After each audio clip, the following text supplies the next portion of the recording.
Nyebelin banget. Semua orang hanya memperhatikan Kinanti. Apa sih hebatnya dia? Gerutu Rahayu. Rahayu mengepalkan tangan, geram melihat semua orang tidak menganggap dirinya ada. Hanya Kinanti yang dieluh-eluhkan. Padahal tarian Rahayu tidak kalah dari Kinanti. Apakah wajah cantik penari baru itu membuat dirinya langsung populer dan membuat semua orang terpikat dengan wajah cantiknya sehingga mampu mengalahkan Rahayu? Hei, kakak Rahayu yang bernama Ratih menepuk pundak Rahayu. Tepukan itu membuat Rahayu terkejut. Ngapain sih Mbak Ratih ngagetin aku? Sungut Rahayu. Ngambekan banget sih, cuman kayak gitu aja marah. Ledek Ratih.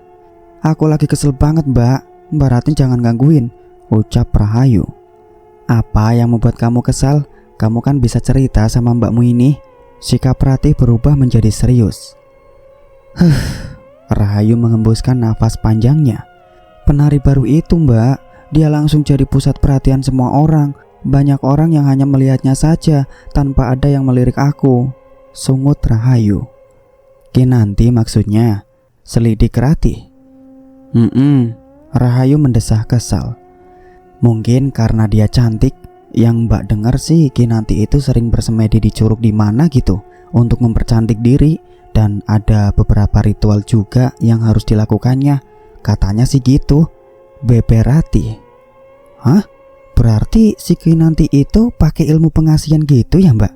Ratih menangkutkan kedua alisnya. Bisa jadi, jawab Ratih. Tiba-tiba terdengar suara bayi menangis. Ratih berlari ke dalam begitu mendengar suara putranya yang berusia 3 bulan menangis. Tinggallah Rahayu seorang diri di teras depan rumah. Pikiran Rahayu mengembara memikirkan cara untuk mengalahkan Kinanti. Masa iya aku harus mengikuti langkah Kinanti? Ada nggak ya cara lain untuk mengalahkan Kinanti? Rahayu berbicara kepada diri sendiri. Lama berpikir, Rahayu tidak menemukan solusi dari masalahnya. Yang ada kepala Rahayu malah menjadi berdenyut. Singkat cerita, malam ini Rahayu akan menari di kediaman Juragan Harun, orang terkaya di kampung. Rahayu menatap dirinya di cermin. Ditatapnya lekat pantulan dirinya di cermin. Aku tidak jelek, hanya saja aku tidak secantik Kinanti, desis Rahayu. Sebaiknya malam ini aku gak nari. Udah pasti gak ada yang mau nyawer aku. Cuman Kinanti, dan Kinanti terus, pekik Rahayu. Suara Rahayu terdengar oleh Ratih dan Ruslan yang sedang menimang buah hati mereka. Dek, itu Rahayu kenapa teriak-teriak itu? Tukas Ruslan. Gak tahu mas, coba aku lihat dulu ya, tandas Ratih sambil menyerahkan putranya kepada Ruslan. Di dalam kamar Rahayu uring-uringan sendiri. Ratih yang baru masuk ke dalam kamar Rahayu hanya bisa geleng-geleng kepala melihat tingkah adiknya itu. Kamu kenapa? Tanya Ratih kepada Rahayu. Rahayu tidak menjawab pertanyaan Ratih. Dirinya duduk di tepi ranjang dengan memegang pakaian yang akan dikenakan malam ini. Melihat Rahayu tidak merespon pertanyaannya, Ratih mendekati Rahayu dan duduk di sebelahnya. Kamu kenapa teriak-teriak kayak gitu dan uring-uringan? Tanya Ratih lagi. Tiba-tiba Rahayu melemparkan pakaian yang ada di tangannya ke lantai. Aku malas berangkat ke rumah Juragan Harun Mbak. Yang ada nanti di sana aku bukannya menari, tapi aku malah dijadikan pembantu Kinanti. Anak itu mentang-mentang banyak yang mengaguminya, sedangkan aku satupun gak ada yang melirik. Dia seenaknya perintah-perintah aku terus juga. Semua orang gak peduli ada atau tidaknya aku, tandas Rahayu. Mendengar penuturan Rahayu, hati Ratih serasa teriris. Tidak menyangka adik semata wayangnya itu mendapat perlakuan tidak baik dari Kinanti. Ya sudah, kamu gak usah kesana. Toh kamu kesana juga tidak dihargai. Mendingan gak usah jadi penari kalau harga diri kamu hanya diinjak-injak, ucap Ratih. Lalu aku harus kerja apa Mbak? Rahayu bertanya lirih. Apa aja lah, yang penting kamu bisa dihargai, ucap Ratih tegas. Ratih lalu membuka lemari Rahayu. Diambilnya semua pakaian dan aksesoris yang digunakan Rahayu saat menari. Yang dilempar Rahayu ke lantai pun tak luput diambilnya juga. Lalu Ratih membawa barang-barang itu keluar dan Rahayu membuntuti Ratih. Mau dibawa kemana itu mbak? Pukas Rahayu. Ratih tidak menjawab pertanyaan Rahayu. Diambilnya korek api Ruslan yang tergeletak di meja dan membawanya keluar. Di luar, Ratih melempar pakaian Rahayu ke halaman dan menghidupkan korek. Dibakar pakaian tari Rahayu. Begitu korek disulut, api membakar pakaian Rahayu. Dengan cepat api menjalar ke pakaian Rahayu lainnya. Melihat pakaian terbakar, Rahayu mengambil air dan keran yang ada di depan rumah. Berkali-kali Rahayu mengambil air dan menyiramkannya ke api yang melahap pakaian tarinya. Percuma saja Rahayu melakukan itu. Api sudah terlanjur membakar semua pakaiannya. Yang tersisa hanya abu pakaian itu saja. Rahayu tertunduk di depan pakaian tarinya yang sudah menjadi abu. Digenggamnya abu itu. Sekarang tidak ada lagi pakaian untuk menari yang tersisa. Rahayu melirik Ratih tajam. Matanya menyorotkan rasa benci kepada Ratih. Kamu kenapa membakar ini semua tanpa persetujuan aku mbak? Teriak Rahayu kepada Ratih. Mbak gak mau kamu jadi penari, ucap Ratih tegas. Tapi gak gini juga mbak. Semua pakaian tariku mbak bakar tak tersisa. Aku memang tidak ingin menari malam ini mbak. Tapi bukan berarti mbak Ratih bisa membakar pakaianku seenaknya, pukas Rahayu sambil terisak. Maafkan mbak. Mbak hanya ingin yang terbaik untuk kamu. Mbak punya tanggung jawab menjaga kamu setelah kematian bapak dan ibu. Ratih menepuk pelan bahu Rahayu. Rahayu menepis tangan Ratih dengan kasar. Rahayu berdiri dan masuk ke dalam rumah lalu masuk ke dalam kamar. Rahayu mengambil tas miliknya dan memasukkan semua pakaian dan uangnya yang ia kumpulkan ke dalamnya. Awalnya Rahayu berniat membeli motor setelah uang yang dikumpulkannya cukup. Namun harus ia kubur keinginannya itu. Sekarang Rahayu ingin pergi dari desanya dan membutuhkan uang untuk pegangan. Setelah semua yang dibutuhkan dimasukkan ke dalam tas, Rahayu keluar kamar. Dilihatnya Ratih dan Ruslan tengah menimang anak mereka. Seandainya saja aku sudah menikah dan memiliki keluarga kecil seperti itu, pasti aku sangat bahagia. Ada seorang suami yang melindungi dan membelaku, dan juga malaikat kecil penghibur lara, batin Rahayu. Segera ditepisnya pemikiran itu. Aku harus kerja keras supaya bisa memenuhi semua kebutuhan dan keinginanku, desis Rahayu. Rahayu berjalan gontai melewati Ratih dan Ruslan. Tidak dihiraukannya sapaan Ratih dan Ruslan kepadanya. Rahayu, kamu mau kemana bawa tas segala? Cecar Ratih. Bukan urusanmu mbak, ucap Rahayu ketus. Malam-malam gini bahaya pergi sendiri. Apalagi kamu seorang perempuan Rahayu, imbuh Ruslan yang dari tadi hanya diam dan melihat pertengkaran kakak beradik itu. Suka-suka aku mas, tandas Rahayu. Rahayu berlalu meninggalkan rumahnya dengan kemarahan. Rahayu belum tahu arah dan tujuannya pergi dari rumah. Ia hanya mengikuti langkah kaki membawanya. Rahayu melewati rumah Juragan Harun. Terdengar suara musik gamelan. Di sana juga terlihat sangat ramai. Mungkin mereka yang ada di sana terpukau melihat penampilan Kinanti. Di jalan Rahayu berpapasan dengan warga yang hendak ke rumah Juragan Harun. Terdengar pembicaraan mereka sedang membicarakan Kinanti yang dibandingkan dengan Rahayu. Kinanti malam ini pasti cantik banget. Rahayu lewat, celetuk salah satu dari mereka. Iya, Rahayu sama sekali gak ada apa-apanya sama Kinanti, sahut pria berjaket hitam. Ya jelas lah, Rahayu itu udah jelek tapi gayanya itu sok kecantikan, imbuh pria berbaju merah. Rahayu menguping pembicaraan mereka. Darahnya berdecis mendengar perkataan mereka yang begitu memandang rendah dirinya. Warga satu pun tidak ada yang mengenali Rahayu karena Rahayu memakai masker untuk menutupi wajahnya. Lebih baik aku ikuti mereka aja ke rumah Juragan Harun, desis Rahayu. Rahayu berbalik dan mengikuti warga yang hendak melihat penampilan Kinanti. Terlihat Kinanti menari berkelok-kelok di atas panggung. Banyak orang memberi saweran. Rahayu mengepalkan tangannya melihat semua itu. Kinanti penari baru bisa sepopuler itu dan bisa menghasilkan uang banyak hanya dalam waktu semalam. Tanpa Rahayu sadari, ada seorang pria memperhatikan dirinya dari tadi. Pria itu mendekati Rahayu dan berbisik. Aku tahu kamu iri dan ingin mengalahkan Kinanti, bisik pria itu di telinga Rahayu. Rahayu tersontak mendengar pembisikan di telinganya dan refleks menoleh ke sumber suara. Kamu? Pria itu tersenyum melihat Rahayu terkejut. "Ayo ikut aku, akan aku bawa kau ke seseorang yang bisa membuat kau lebih dari Kinanti," bisik pria itu lagi. "Apa maksudmu? Aku tidak iri sama Kinanti." Rahayu menyanggah ucapan pria yang ada di depannya itu. "Shh!" Pria itu menempelkan telunjuknya di bibir. "Jangan keras-keras bicaranya, nanti kedengaran orang," pukas pria itu. Refleks Rahayu mengantupkan bibirnya dan menoleh ke kanan dan ke kiri. Warga sibuk melihat penampilan Kinanti, jadi tidak ada yang mendengar ucapannya. Lalu tiba-tiba pria itu langsung menarik tangan Rahayu menjauhi kerumunan orang. "Mau apa kamu?" Rahayu berontak dan berusaha melepaskan tangan pria itu. "Tenanglah Rahayu, aku tidak akan menyakitimu. Aku kasihan melihat kau diperbudak Kinanti setiap menari, padahal kau lebih senior darinya," timbal pria itu. "Terus apa yang bisa kau lakukan untuk membantuku, Baron?" cecer Rahayu. "Ikutlah denganku, akan aku tunjukkan sesuatu padamu," seru Baron. Rahayu terdiam sejenak, berpikir akan ikut Baron atau tidak. "Tidak ada salahnya aku ikut Baron, mungkin juga dia bisa membantuku," batin Rahayu. "Baiklah, aku ikut denganmu," ujar Rahayu. Baron tersenyum mendengar perkataan Rahayu. Baron membonceng Rahayu dengan motornya.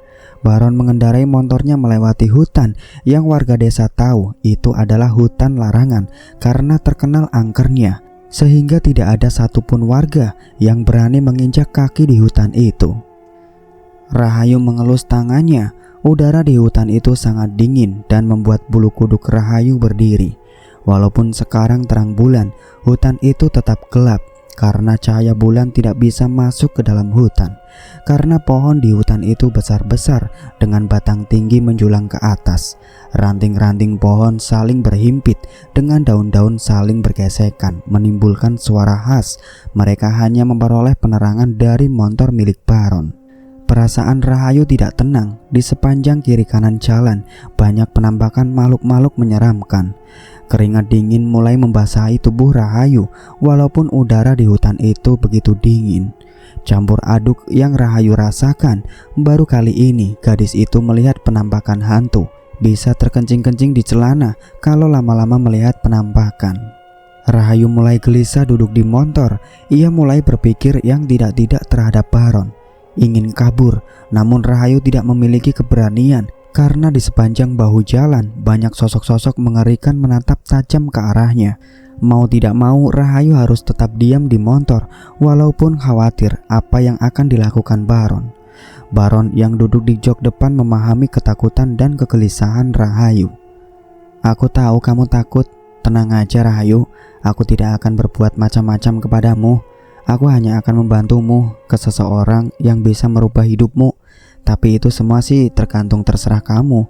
Mau atau tidaknya kamu yang menentukan," timpal Baron. Rahayu tidak menyahuti perkataan Baron. Ia lebih memilih diam. Mereka sudah masuk ke dalam hutan. Tak lama Baron menghentikan laju motornya di depan sebuah rumah. "Ayo turun, kita sudah sampai," ujar Baron. Rahayu mengedarkan pandangan ke sekeliling. Ternyata ada rumah di dalam hutan terlarang yang selama ini ia ketahui tidak ada yang berani masuk ke dalamnya. Karena menurut penuturan warga, siapapun yang masuk ke dalam hutan terlarang, orang tersebut tidak akan bisa keluar. Di hadapan mereka berdiri rumah panggung. Rumah itu dikelilingi pohon-pohon besar. "Ayo Rahayu," Baron memanggil Rahayu. Rahayu tersentak mendengar panggilan Baron, lalu berjalan mengikuti Baron. Rumah panggung itu terlihat sangat gelap, seperti tidak ada penghuninya. Begitu menaiki rumah panggung itu, hawa dingin menyeruak ditambah suara binatang malam, menambah suasana semakin menakutkan. "Rumah ini mungkin tidak ada penghuninya, Ron. Lihat tuh, gelap gulita kayak gitu." Suara Rahayu bergetar. Ia merasa ada banyak pasang mata mengawasinya. "Rumah Ki Sabta memang terkadang gelap. Tunggu sebentar," ujar Baron. Baron mengetuk pintu rumah itu. Tak lama berselang terlihat seberkas cahaya di dalam rumah dan terdengar seseorang berjalan terseok-seok menuju pintu. Dari balik pintu keluar seorang laki-laki berusia sekitar 50 tahun dengan pakaian serba hitam dan memakai pengikat kepala berwarna hitam juga. Dialah Ki Sapta. "Ada perlu apa, Baron?" tanya Ki Sapta datar. "Begini Ki, saya ingin meminta Ki Sapta menolong teman saya," ucap Baron penuh hormat. "Masuklah," titah Ki Sapta lalu masuk ke dalam rumah. Rahayu dan Baron mengikuti Ki Sapta yang berjalan lebih dulu. "Tutup pintunya, ada banyak makhluk menyukai aroma gadis yang kau bawa, Baron. Mereka bisa saja masuk ke dalam dan masuk ke dalam tubuh gadis ini," titah Ki Sapta. Seketika Rahayu bergidik mendengarnya. Dengan cepat Baron berjalan ke arah pintu dan menutup pintu itu. "Sudah Ki, kemarilah kalian berdua," Ki Sapta memerintahkan Baron dan Rahayu mendekat. Rahayu dan Baron duduk di depan Ki Sapta. Pria tua itu duduk bersila. "Apa yang kau inginkan dengan mendatangiku?" Ki Sapta menatap tajam pada Rahayu. Rahayu kikuk, bingung harus berkata apa karena dia datang atas ajakan Baron. "Begini Ki, saya yang ngajak Rahayu kemari. Saya melihat dia diperlakukan tidak baik oleh temannya. Rahayu ingin lebih segalanya dari teman-temannya itu dalam menari," beber Baron. Ki Sapta mangguk-mangguk, pandangannya beralih menatap Rahayu. "Benar begitu tujuanmu datang kemari, untuk bisa mengalahkan temanmu?" Iya Ki," ucap Rahayu sambil merunduk. Rahayu takut melihat sosok mata Ki Sapta yang tajam itu. "Untuk keinginanmu itu tidak mudah. Ada beberapa ritual yang harus kau lakukan dan ada harga mahal yang harus kau bayar untuk itu. Apa kau sanggup?" timpal Ki Sapta. "Maksud Ki Sapta bagaimana? Berapa yang harus saya bayar kepada Ki Sapta gitu?" "Jujur saya nggak punya banyak uang Ki," Rahayu bicara dengan polosnya. Ki Sapta tertawa mendengar perkataan Rahayu yang polos, sedangkan Baron tersenyum kecut. "Bukan bayaran uang yang aku maksud. Aku tidak membutuhkan banyak uang. Bayaran yang kau berikan bukan kepadaku, tapi kepada sosok yang akan membantumu." "Siapa yang akan membantuku Ki?" celetuk Rahayu. "Kau akan melakukan ritual untuk mengambil tusuk konde seseorang penari terkenal zaman dulu." Ki Sapta menghentikan ucapannya lalu menarik napas. "Ritual yang harus kau lakukan adalah puasa selama 7 hari, lalu bertapa di bawah air terjun yang berada tak jauh dari sini. Kau bertapa hanya boleh memakai kain jarik untuk menutup tubuhmu, dan itu dilakukan malam hari." Rahayu berpikir sejenak, tidak terlalu sulit ritual yang harus dilakukannya. "Baik Ki, saya mau," ucap Rahayu mantap. "Saat kau sudah mendapatkan tusuk konde itu, kau harus mengambil ari-ari bayi yang baru lahir. Selain itu, kau harus memberikan darah seorang gadis tiap 3 bulan sekali untuk penunggu tusuk konde itu," bisik Ki Sapta di telinga Rahayu. Rahayu terkejut mendengar perkataan Ki Sapta. Ternyata tidak semudah yang dipikirkannya. Rahayu menimang-nimang syarat yang harus dipenuhi. "Kau boleh pulang dan pikirkanlah lagi," ucap Ki Sapta seolah tahu apa yang dipikirkan Rahayu. "Iya Ki, saya pikirkan dulu," pukas Rahayu. Ki Sapta mengangguk. "Kami permisi Ki," ucap Baron kepada Ki Sapta. "Pergilah sekarang dan bawa ini." Ki Sapta memberi Rahayu sebuah gelang. "Ini untuk apa Ki?" timpal Rahayu. "Ini untuk melindungimu dari makhluk-makhluk yang ada di luar," terang Ki Sapta. "Terima kasih Ki." Baron dan Rahayu lalu pergi meninggalkan rumah Ki Sapta. Begitu mereka keluar dari rumah Ki Sapta, rumah itu menjadi gelap kembali. Secepat itu Ki Sapta tidur, padahal Rahayu dan Baron baru saja keluar dari rumahnya. Aneh, batin Rahayu. Singkat cerita, Rahayu tinggal di rumah Baron untuk sementara karena semalam Rahayu meninggalkan rumah. Gengsi jika harus kembali dalam semalam. Orang tua Baron sudah lama meninggal. Dia tinggal bersama kakak perempuannya yang belum menikah juga di usia yang sudah kepala 4. "Maaf Mbak Asih jika kehadiran saya mengusik ketenangan Mbak." Rahayu merasa sungkan tinggal di rumah Baron, apalagi sikap Asih yang tidak bersahabat. Sepertinya Asih tidak suka Baron membawa Rahayu ke rumah mereka. Asih membuang muka mendengar permintaan maaf Rahayu. Wanita itu lalu pergi keluar. Rahayu menghembuskan napas.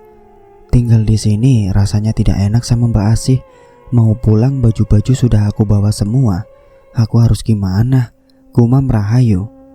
Di luar terdengar suara Asih sedang berbicara dengan beberapa orang. Si penari gak laku itu nyusahin orang aja. Mana tinggal di rumah aku lagi, ucap Asih begitu lantang. Siapa Mbak Asih? Ucap seorang ibu. Itu si Rahayu. Siapa lagi kalau bukan dia? Asih mengeraskan suaranya sengaja supaya didengar Rahayu. Kenapa Rahayu tinggal di rumah Mbak Asih? Tanya tetangga Asih. Tahu tuh si Baron pakai acara nolongin dia segala. Mana saya harus kasih makan dia juga, sungut Asih. Biarin aja dia kelaparan Mbak Asih, timbal seorang ibu-ibu dengan perut membusung. Sepertinya ibu itu tengah hamil besar. Rahayu mengepal tangan mendengar pembicaraan mereka, geram rasanya. Kalau tidak terpaksa tinggal di sini, sudah kucapik-capik mulut kalian, sungut Rahayu. Kini Rahayu memilih masuk ke dalam kamar daripada harus mendengar pembicaraan mereka. Rahayu menjatuhkan bokongnya ke kasur. Awas kalian, akan aku ingat ucapan kalian itu, dan lihat saja pembalasanku, desis Rahayu. Malam ini Rahayu mendatangi Baron yang sedang makan bersama Asih. Tadi Rahayu beralasan sakit perut dan tidak bisa makan. Padahal Rahayu hanya beralasan. Baron, Rahayu menghampiri Baron. Baron menoleh. Kamu sudah baikan sakit perutnya, sini makan bareng. Baron menarik kursi di sebelahnya untuk Rahayu duduk. Aku gak lapar Ron. Rahayu menggeleng. Rahayu melirik Asih. Asih tersenyum sinis ke arahnya. Awas aja kau Asih, batin Rahayu. Setelah aku pikir, aku yakin dengan keputusanku Ron bisa antarkan aku malam ini, pinta Rahayu. Kamu yakin? Baron memicingkan sebelah matanya. Lalu Rahayu mengangguk. Baiklah, sebentar, aku siap-siap dulu. Baron berdiri meninggalkan makanan yang belum habis. Makananmu belum habis Ron? Teriak Asih. Sudah kenyang Mbak, sahut Baron. Mbak Asih tidak usah khawatir. Mulai malam ini aku gak akan minta makan atau merepotkan Mbak Asih lagi, timpal Rahayu dengan tersenyum simpul. Baguslah, sahut Asih. Tak lama kemudian Baron kembali dengan mengenakan jaket kulit. Sudah siap Ron? Tanya Rahayu. Sudah, bukas Baron. Kalian mau kemana? Protes Asih. Aku mau nganterin Rahayu ke suatu tempat Mbak, jawab Baron sambil terus berjalan. Iya, kemana? Asih belum puas mendengar jawaban Baron, namun pertanyaan Asih tidak didengar oleh Baron karena Baron sudah keluar lebih dulu. Ada deh, penting ya buat Mbak Asih, ejek Rahayu yang masih berada di dalam rumah. Diam berisik, aku tanya Baron bukan kamu, umpat Asih. Baron gak denger Mbak sayangnya. Sudah dulu ya Mbak, nanti aku telat. Rahayu berlari meninggalkan Asih. Rahayu mengenakan hoodie dan celana kulot. Kepalanya sengaja ditutupi hoodie dan tak lupa memakai masker untuk menutupi wajahnya supaya tidak ada yang mengenalinya. Mereka melewati rumah salah satu warga. Di rumah itu sangat ramai, sepertinya ada hajatan di sana. Terlihat tanda pelaminan berdiri dengan megahnya dan ada panggung tempat hiburan. Tampak orang-orang berkerumun di depan panggung. Dari kejauhan, Rahayu melihat Kinanti sedang menari di atas panggung. Orang-orang terpukau melihat Kinanti, entah tarian atau wajahnya yang memukau. Cih, Rahayu meludah. Muak rasanya melihat Kinanti. Kau akan lebih dari Kinanti, tunggu saja, ucap Baron sambil tersenyum miring. Rahayu tak menjawab. Ingin sekali cepat sampai ke rumah Ki Sapta dan mewujudkan keinginannya. Tidak Rahayu pedulikan lagi apa yang dilakukan itu benar atau salah. Yang terpenting bagi Rahayu sekarang adalah mengalahkan Kinanti. Demi mengalahkan Kinanti, Rahayu rela melakukan hal musyrik. Ternyata rasa benci dan iri bisa membuat setan menyesatkan manusia ke lembah dosa. Begitu memasuki hutan, Rahayu berpegang erat ke pinggang Baron. Dia tidak berani membuka mata, takut melihat sosok-sosok yang mengerikan. walaupun sudah memakai gelang pemberian dari Ki Sapta. Sedikit lega setelah sampai di rumah Ki Sapta, tapi ada motor terparkir di halaman rumah Ki Sapta. "Ki Sapta ada tamu ya Ron?" tanya Rahayu. "Mungkin dia kan dukun sakti mandraguna," timpal Baron. "Terkenal kok tinggal di dalam hutan," cecer Rahayu. "Kalau itu sih aku nggak tahu alasannya tinggal di dalam hutan. Banyak orang yang ingin menemui Ki Sapta, tapi malah tersesat dan tidak bisa keluar dari hutan ini. Hanya orang-orang tertentu saja yang bisa bertemu dengannya," beber Baron. Rahayu mangguk-mangguk saja. "Kita tunggu saja di teras rumah ya," ajak Baron. Rahayu mangguk setuju. Mereka lalu berjalan beriringan menaiki tangga rumah panggung Ki Sapta. Lalu Rahayu dan Baron duduk di teras rumah panggung Ki Sapta. Mereka duduk hanya beralasan lantai kayu rumah itu. Sambil menunggu tamu Ki Sapta di dalam, perasaan Rahayu tak menentu. Apakah benar Rahayu bisa mengalahkan Kinanti? Setelah tamu Ki Sapta pulang, lalu Rahayu dan Baron disuruh masuk oleh Ki Sapta. "Apa benar-benar kau sudah pikirkan keputusanmu itu?" tanya Ki Sapta. "Iya Ki," Rahayu mengangguk mantap. Singkat cerita, Rahayu sudah melakukan rangkaian ritual untuk mendapatkan tusuk konde milik penari legend. Hanya satu ritual lagi yang harus Rahayu lakukan. "Kau sudah siap yuk untuk bersemedi di air terjun?" Baron menghampiri Rahayu yang tengah duduk di teras rumah Ki Sapta. "Sudah Ron, aku sudah tidak sabar mendapatkan tusuk konde itu," ucap Rahayu menggebu-gebu. Baron tersenyum mendengar ucapan Rahayu.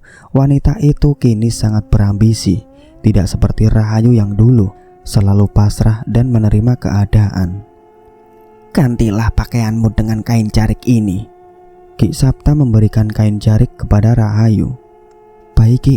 Rahayu menerima kain jarik pemberian Ki Sapta. Lalu Rahayu menanggalkan pakaian yang dikenakannya, lalu menggantinya dengan kain jarik di kamar yang ditempati selama tinggal di rumah Ki Sapta. Rahayu keluar kamar, sudah ada Ki Sapta dan juga Baron yang menunggunya. "Sudah?" pukas Baron. Rahayu mengangguk. "Bawa ini juga. Setelah kau mendapatkan tusuk konde itu, makanlah bunga melati ini," ujar Ki Sapta memberikan bungkusan plastik yang berisi bunga kepada Rahayu. Lalu Rahayu menerima bungkusan plastik yang berisi bunga melati itu.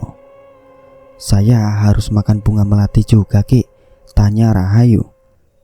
"Iya," sahut Ki Sapta. "Baiklah Ki."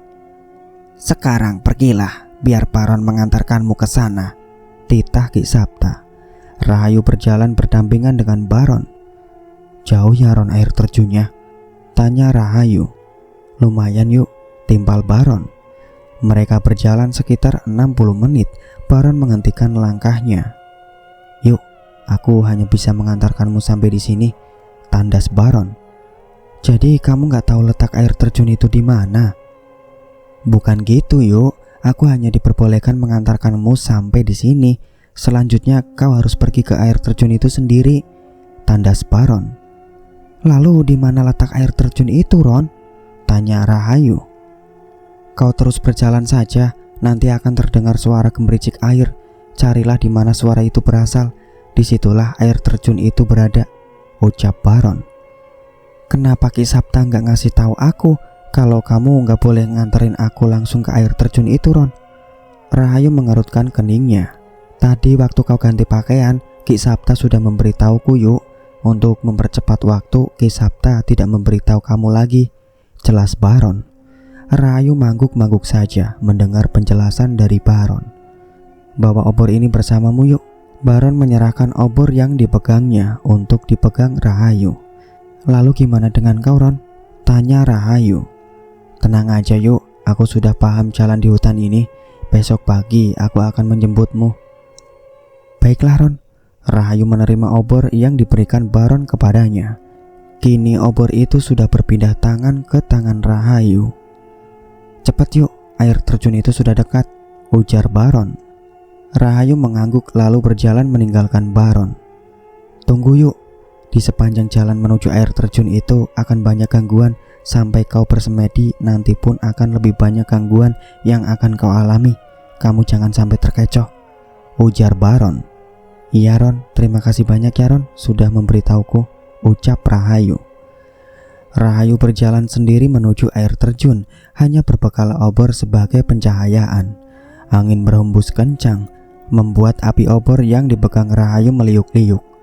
Sesekali Rahayu mengusap tubuhnya yang kedinginan itu. Kakinya juga terasa perih karena menginjak-injak ranting kayu di sepanjang jalan itu. Tadi sebelum meninggalkan Rahayu, Baron meminta melepas sandal yang dipakainya. Rasa dingin dan perih di kaki Rahayu tidak dipedulikan lagi. Benar saja apa yang dikatakan Baron. Baru berapa langkah berjalan, di sebelah kiri Rahayu ada seorang perempuan duduk di atas pohon dengan rambut panjang menutupi seluruh wajahnya. Perempuan itu terkikik. Kamu tidak akan sampai, Nduk. Perempuan itu tertawa lalu terbang melewati Ayu. Saat terbang tepat di depan Rahayu, wanita itu kembali tertawa membuat Rahayu ketakutan. Wanita itu terbang dan menghilang. Syukurlah, ucap Rahayu. Rahayu kembali melanjutkan perjalanan.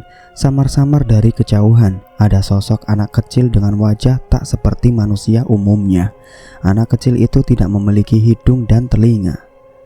Astaga, aku harus cepat-cepat sampai, tandas Rahayu. Penampakan sosok-sosok menyeramkan membuat nyali Rahayu menciut. Ingin rasanya ia kembali menyusul Baron, namun segera ditepisnya pemikiran itu. Rahayu, kamu harus bisa. Rahayu menyemangati diri sendiri. Rahayu mempercepat langkah dan mengandalkan indera pendengaran untuk menemukan air terjun itu. Samar-samar Rahayu mendengar suara gemericik air, berarti air terjun itu sudah dekat. Rahayu kian bersemangat untuk menemui air terjun. Diikutinya arah suara gemericik itu, kini semakin jelas terdengar suara itu.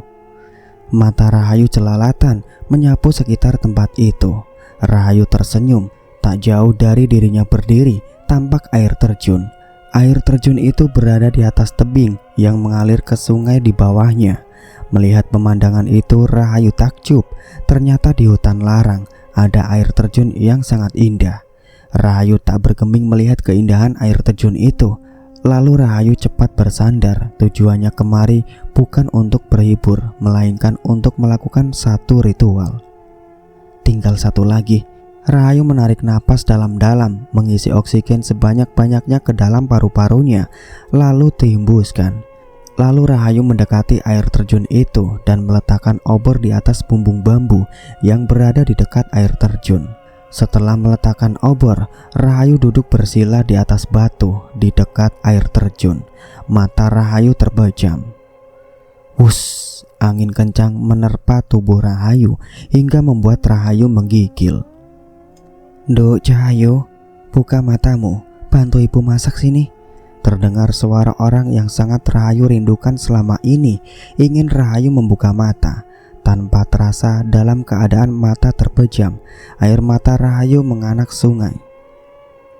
Saking rindunya Rahayu kepada sang ibu, hampir saja wanita itu membuka matanya. Namun Rahayu tersadar ibunya sudah lama meninggal sejak Rahayu kecil. Setelah suara ibunya menghilang, hening sesaat. Terdengar suara sandal kayu beradu dengan bebatuan. Suara itu kian mendekati Rahayu hingga berhenti tepat di depan Rahayu. Sudah selesai, Nduk, buka matamu. Suara Ki Sapta menggelegar membuat Rahayu terperanjat namun masih memejamkan matanya. Rahayu sama sekali tidak bergeming. Ia yakin itu bukan Ki Sapta.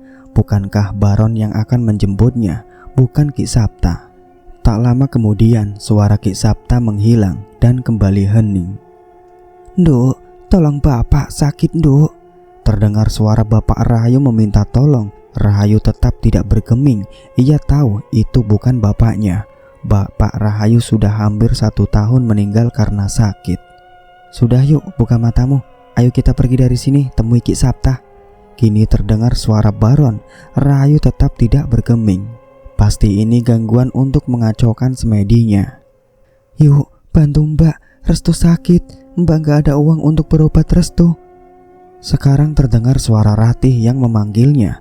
Hati Rahayu seakan teriris mendengar suara saudara yang ia miliki satu-satunya itu. Pikiran Rahayu kalut. Sudah beberapa hari ia meninggalkan rumah. Pasti kakaknya itu cemas memikirkannya. Lagi-lagi Rahayu hampir membuka mata, namun Rahayu segera tersadar tidak mungkin Ratih berada di sini. Rahayu kembali bergeming hingga terdengar suara gemuruh di dalam air. Tiba-tiba terdengar suara gemuruh air di bawah air terjun. Bersamaan dengan itu muncul cahaya terang benderang yang menyilaukan mata Rahayu. Saking penasarannya, Rahayu akhirnya membuka mata.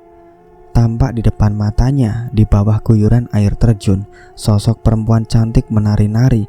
Anehnya, walaupun di dalam air dan juga terguyur air terjun, tubuh wanita itu tidak basah sama sekali, seperti ada sekat yang menghalanginya dengan air. Wanita itu tersenyum kepada Rahayu. Tubuh wanita itu mengeluarkan cahaya yang sangat terang. Wanita itu terbang melesat ke arah Rahayu. Ia lalu berubah menjadi tusuk konde emas di atas perbatuan di dekat Rahayu. Langsung Rahayu mengambil tusuk konde emas itu. Rahayu terkejut. Tusuk konde itu mengeluarkan cahaya begitu disentuhnya. "Ambillah dan gunakan tusuk konde itu," terdengar bisikan di telinga Rahayu. Rahayu mengikuti bisikan di telinganya. Ia menggulungkan rambutnya dan menusukkan tusuk konde itu ke rambutnya. "Aku akan menyatu dengan tubuhmu ketika kamu memakai tusuk konde itu," kembali terdengar bisikan di telinga Rahayu. Ketika Rahayu menggunakan tusuk konde itu, tubuhnya bergerak sendiri seperti ada yang mengendalikan. Rahayu menari dengan lemah gemulai. Setelah beberapa saat menari, Rahayu merasa lemas. Lalu Rahayu mengambil bunga melati yang diberikan oleh Ki Sapta dan memakannya sampai habis. Ketika memakan bunga melati, tubuh Rahayu kembali bertenaga. Ia begitu menikmati bunga melati, padahal belum pernah sama sekali Rahayu memakan bunga melati. "Aku lapar, Cahayu," bisik lembut di telinga Rahayu. Apa makananmu?" ucap Rahayu terbata. "Panggil aku Nyi Sulantri." "Baik Nyi Sulantri, apa makanan kamu Nyi Sulantri?" "Aku ingin ari-ari bayi yang baru lahir." "Di mana aku bisa mendapatkan ari-ari bayi?" gumam Rahayu. "Terserah kamu mendapatkannya di mana. Besok malam aku harus sudah memakan ari-ari itu," bentak Nyi Sulantri di telinga Rahayu. Rahayu terlonjak saking takutnya dengan suara keras Nyi Sulantri. Baik Nyi," ucap Rahayu. "Kembalilah, dapatkan ari-ari bayi segera, atau keinginanmu tidak akan aku kabulkan. Aku tahu semua keinginanmu. Kau bisa meminta apapun padaku, asal kau memenuhi keinginanku," ucap Nyi Sulantri. "Benarkah semua keinginanku akan Nyi Sulantri kabulkan?" ucap Rahayu dengan mata berbinar dan terbata-bata. "Tentu saja," jawab Nyi Sulantri. Mendengar bisikan-bisikan Nyi Sulantri, Rahayu tersenyum penuh kemenangan. Rahayu meninggalkan air terjun dengan penuh kemenangan. Ia akan menunjukkan kepada Kinanti jika ia lebih mampu daripada Kinanti. Rahayu sangat puas karena telah mendapatkan tusuk konde emas itu. Ia telah terjerat bujuk rayu setan yang menyesatkan disebabkan rasa benci kepada Kinanti yang mendarah daging. Rahayu tidak tahu perjanjian dengan setan akan berbuntut panjang masalahnya yang akan dihadapinya. Rahayu sekarang bisa melihat banyak makhluk halus menunduk kepadanya, memberi hormat, lebih tepatnya mereka memberi hormat kepada Nyi Sulantri. Hari menjelang pagi ketika Rahayu meninggalkan air terjun. Di tempat di mana Rahayu berpisah dengan Baron, di sana Baron sudah menunggu. "Bagaimana yuk, kamu dapat tusuk konde itu atau tidak?" tanya Baron begitu Rahayu mendatanginya. Rahayu membalikkan tubuhnya hingga terlihat bagian belakang tubuh Rahayu. Di atas rambut Rahayu, Baron melihat tusuk konde emas tertancap di sana. Baron tersenyum melihatnya. "Bagus yuk, kamu lolos ujian mendapatkan tusuk konde itu. Sudah banyak orang mencoba mendapatkan tusuk konde itu, tapi mereka selalu gagal," ujar Baron. Ini juga karena bantuan dari kamu, Ron, yang sudah membawa aku ke kediaman Ki Sapta, ujar Rahayu. Ayo kita temui Ki Sapta. Apa yang harus kamu lakukan setelah ini? Ajak Baron. Ayo, jawab Rahayu. Baron dan Rahayu berjalan beriringan menuju pondok Ki Sapta. Rahayu dan Baron menaiki pondok Ki Sapta. Tok tok tok tok. Ki. Bayu mengetuk pintu dan memanggil Ki Sapta. Masuk, jawab Ki Sapta dari dalam pondok. Baron mendorong pintu. Ia dan Rahayu lalu masuk ke dalamnya, menemui Ki Sapta yang sedang duduk bersila. Duduklah Rahayu, titah Ki Sapta. Kini Rahayu duduk di hadapan Ki Sapta. Ki Sapta memejamkan mata sambil mulutnya komat-kamit membaca mantra. Beberapa saat kemudian ia membuka mata. Ki Sapta menanggupkan kedua tangannya dan menundukkan kepalanya kepada Rahayu. Sudah lama Nyi Sulantri bersemayam di air terjun Gorojogan Kulon. Akhirnya ada yang berhasil membangunkan panjenengan, ucap Ki Sapta penuh hormat kepada Rahayu.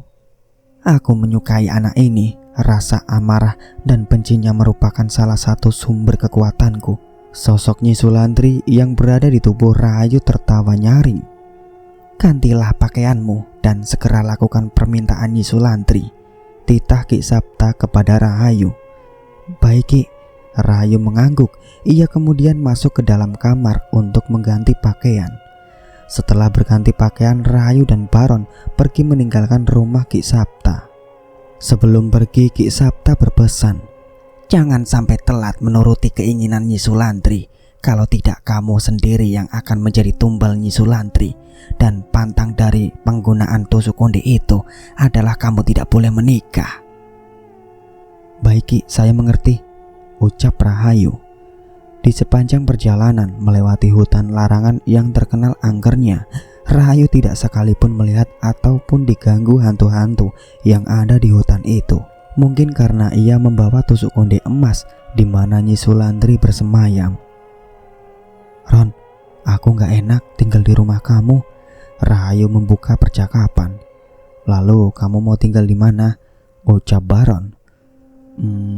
Rahayu bergumam. Ia berpikir di mana ia akan tinggal. Di rumah Baron, Rahayu malas dengan asih.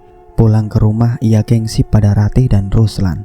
Rahayu ingat di ujung desa ada sebuah rumah kosong yang ditinggal pemiliknya pergi ke kota dan tak kunjung pulang. Ron, aku tinggal di rumah Mbak Rini dan Mas Seno saja ya. Mereka pergi ke kota sudah lama tak pulang-pulang. Jadi aku pikir lebih baik aku tinggal di sana. Keluarga mereka pasti tidak keberatan rumah itu ditinggali. Rahayu kembali membuka suara. Baiklah, ucap Baron. Mereka kembali terdiam dan tidak saling bicara. Baron fokus mengendarai motornya di tengah hutan belantara itu. Sebenarnya mereka melewati hutan itu siang hari. Namun di hutan itu tidak ada bedanya antara siang dan malam. Sama-sama gelap. Cahaya matahari tidak bisa menembus dedaunan rimbun dari pohon-pohon di hutan angker itu. Setelah keluar dari hutan itu, Baron melajukan motornya ke ujung desa. Lalu Baron membelokkan motornya ke sebuah rumah joglo dengan halaman yang luas itu. Rumah orang tua Seno, orang tua pemilik rumah kosong di seberang rumah itu. Kula nuwun, Desardi, Dekimah. Baron mengetuk pintu rumah dan memanggil pemiliknya. Monggo. Suara wanita tua berjalan tergopoh-gopoh menghampiri Baron dan Rahayu. Maaf Dekimah, kami mengganggu, ucap Rahayu. Ndak apa-apa Nduk, mari masuk, ujar perempuan tua yang bernama Dekimah itu. Baron dan Rahayu mengikuti Dekimah masuk ke dalam rumah. Dekimah, maksud tujuan saya ke sini, saya ingin menyewa rumah Rani dan Mas Seno untuk saya tinggal. Rahayu mengutarakan permintaannya kepada Dekimah. Kamu ada masalah dengan mbakmu? Dekimah menaikkan satu alisnya. Ia menatap curiga pada gadis muda yang ada di hadapannya. Ndak ada deh, aku kesini belajar mandiri dan nggak tergantung sama Mbak Ratih, supaya nanti kalau aku nikah ndak kaget, ucap Rahayu beralasan. Dekimah mangguk-mangguk. Ia kemudian pergi masuk ke dalam. Beberapa saat kemudian ia keluar dengan membawa sebuah kunci di tangannya. Ini kunci rumah Seno. Kamu boleh menempati rumah itu tanpa harus membayar uang sewa. Ada yang mau menempati rumah itu saja aku sudah senang. Dekimah memberikan kunci rumah Seno dan Rani kepada Rahayu. Terima kasih deh. Kalau begitu kami pamit, mau ke rumah Mas Seno dulu. Rahayu menyalimi tangan Dekimah. Kini Rahayu dan Baron berada di rumah kosong milik Reno dan Rani. Rahayu merasa ada yang berbeda dari rumah itu. Batinnya merasa ada banyak makhluk halus tinggal di rumah itu. Rahayu dan Baron melangkahkan kaki memasuki rumah kosong itu. Baru saja menginjakan kaki di teras, ponsel Baron berdering. Baron mengambil ponsel di dalam jaketnya. Ia melihat siapa yang menelponnya. Aku angkat telepon dari Mbak Asih dulu ya. Izin Baron. Lalu Rahayu mengangguk. Halo Mbak, ada apa? Tanya Baron kepada Asih yang berada di seberang panggilan. Iya Mbak. Raut wajah Baron berubah drastis. Setelah menutup panggilan, Baron berkata kepada Rahayu. Yuk maaf, aku harus menjemput bidan desa sebelah. Tetanggaku ada yang mau melahirkan. Bidan desa kita sedang tidak ada di tempat. Ndak apa-apa kan kamu sendirian? Ujar Baron. Ya Ron, pergi aja, kasihan tetanggamu, ucap Rahayu. Baron lalu pergi meninggalkan Rahayu. Rahayu yang masih berada di teras tersenyum licik. Akhirnya apa yang harus aku cari tidak perlu ku cari. Ia disuguhkan begitu saja kepadaku. Nyi Sulandri pasti senang aku mendapatkan ari-ari itu, ucap Rahayu dengan senyum yang mengembang. Rahayu membuka pintu rumah kosong itu. Begitu terbuka, hembusan angin dingin menyapu tubuh Rahayu. Lalu Rahayu melangkahkan kaki memasuki rumah kosong itu. Ia mengedarkan pandangan melihat sekeliling ruangan itu. Kursi dan meja ditutupi debu tebal. Serangga, laba-laba di mana-mana. Lantai yang sangat kotor, penuh dengan kotoran tikus. Dengus Rahayu kesal. Rahayu melangkahkan kaki kembali melihat-lihat bagian dalam ruangan kosong itu. Aku harus tidur di kamar ini, Rahayu bergidik. Seandainya ada Mbak Rati di sini, pasti dia akan membantuku, batin Rahayu. Segera ditepis pikiran itu. Mbak Rati yang sudah membakar semua pakaian tariku, untuk apa aku memikirkan saudara yang tidak mengerti keinginan adiknya, ucap Rahayu geram. Rahayu lalu membereskan kamar. Setelah kamar selesai dibereskan, Rahayu memakai jaket dengan menutup kepala, kacamata hitam dan masker. Sekarang tidak ada yang bisa mengenali dirinya. Rahayu keluar rumah ketika sudah sore. Ia harus menunggu sampai bayi itu lahir. Kini Rahayu berjalan cepat menuju rumah Baron. Untungnya desa tempat tinggal mereka masih sepi. Tidak banyak warga yang berpapasan dengan Rahayu. Hanya 1-2 orang yang berpapasan dengan Rahayu. Mereka menatap curiga kepada Rahayu. Rahayu mempercepat langkah. Ia tidak ingin menjadi pusat perhatian orang-orang itu. Ketika Rahayu sampai di dekat rumah Baron, motor Baron terparkir di halaman tetangga samping rumahnya.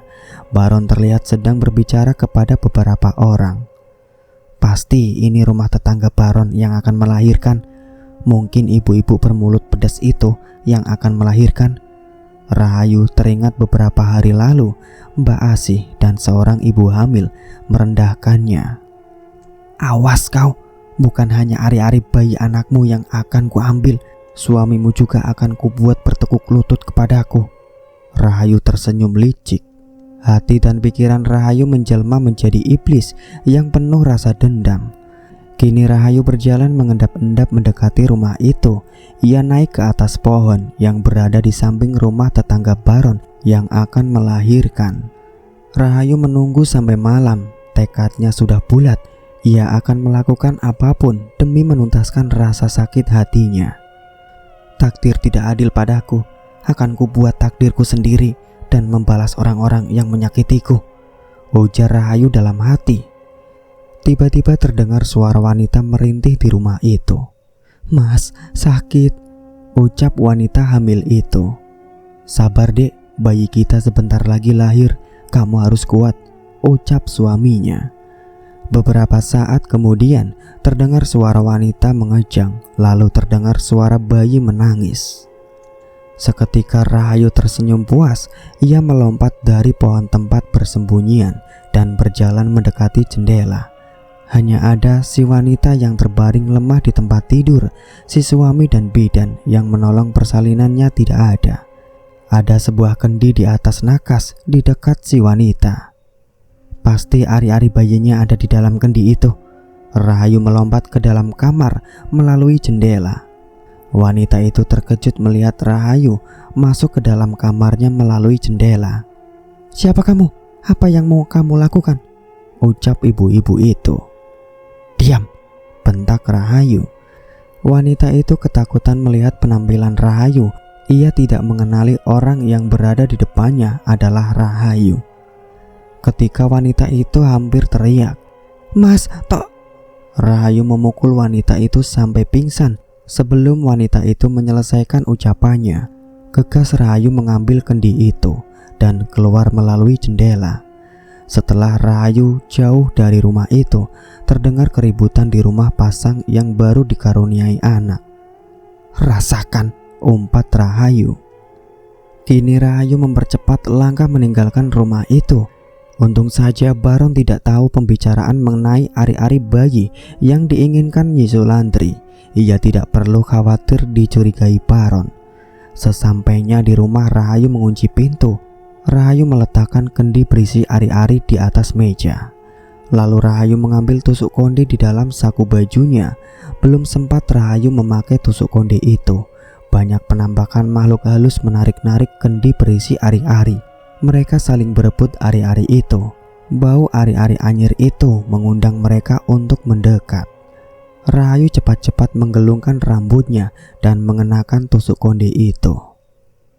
"Cepat makan ari-ari itu," bisik Nyi Sulandri di telinga Rahayu. "Saya yang harus memakannya, Nyi?" tanya Rahayu. "Aku berada di dalam tubuhmu, cepat makan," ucap Nyi Sulandri. Baik, Nyi." Lalu Rahayu mengambil gumpalan daging berwarna merah di dalam kendi itu. Rahayu menelan salvianya. Ia merasa jijik jika harus memakan ari-ari itu dan juga banyak darah segar menempel di sana. Rahayu gemetar memasukkan daging berwarna merah itu ke dalam mulutnya. Ketika ari-ari itu masuk ke dalam mulutnya, Rahayu berubah menjadi menikmati apa yang dimakannya.